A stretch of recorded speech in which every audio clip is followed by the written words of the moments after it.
Hola, soy William Esteban Grisales Cardona, abogado de la Universidad de Medellín, magíster en Derecho Procesal de la misma universidad, abogado asesor de empresas privadas, actualmente trabajando mucho lo que es la titulación de propiedad.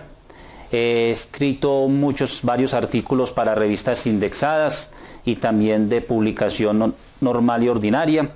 He escrito 2 libros y en el que en la tarde de hoy voy a promocionar es de la argumentación y el lenguaje jurídico. Editado por la editorial Ledger y que fue resultado del primer concurso nacional de obras literarias en el cual ocupé el 4º puesto.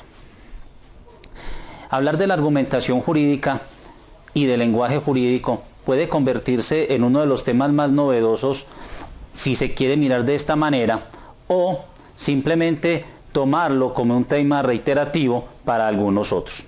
¿Por qué lo llamo novedoso? Porque es que en los últimos años en Colombia se ha venido insistiendo en la necesidad de que los jueces de la República motiven en forma adecuada las decisiones judiciales, que no sean simplemente fallos de cajón, fallos repetitivos, traídos de viejas decisiones, sino que por el contrario, el juez realice una tarea argumentativa real. Y para ello se hace necesario mostrar algunos elementos de la argumentación y del lenguaje jurídico.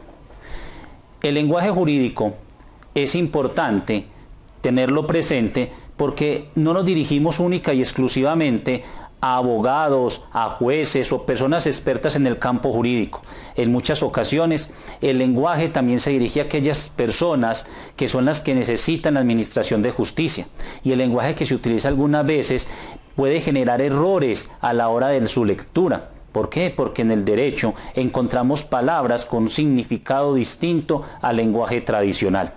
Con este texto lo que se pretende es mostrar algunos aspectos importantes, algunos componentes interesantes de lo que es el lenguaje jurídico y la argumentación.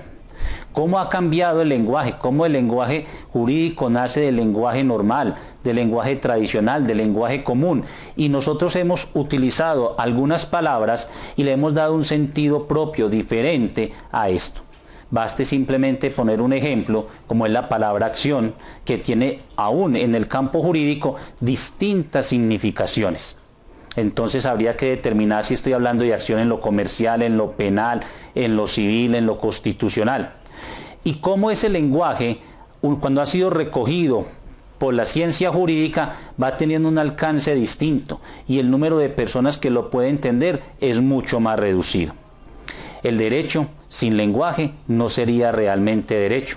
Máxime cuando nosotros estamos frente a un derecho reglado, frente a un derecho normado, frente a un derecho escrito, en el cual es indispensable, es necesario tener un lenguaje comprensible y racional. Pero ese lenguaje tiene que ir de la mano de la lógica. Cuando uno habla de la decisión judicial debe tener una lógica. Bien sea una lógica tradicional, bien sea a partir de una lógica simbólica, en fin, cualquier forma lógica, pero debe ser importante dentro de esta estructura de la decisión judicial. Pero para hablar de lógica es necesario primero que esta persona que está haciendo la aplicación del derecho, que está haciendo la utilización del derecho, sepa interpretar. Y para interpretar es necesario comprender el texto. Son dos palabras afines, interpretar y comprender, que es lo que se trata de mostrar en el texto.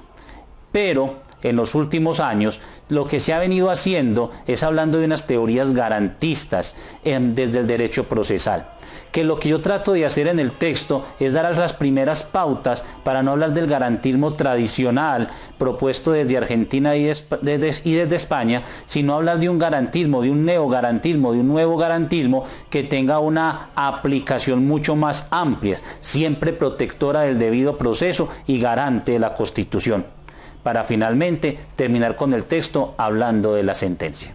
Muchas gracias.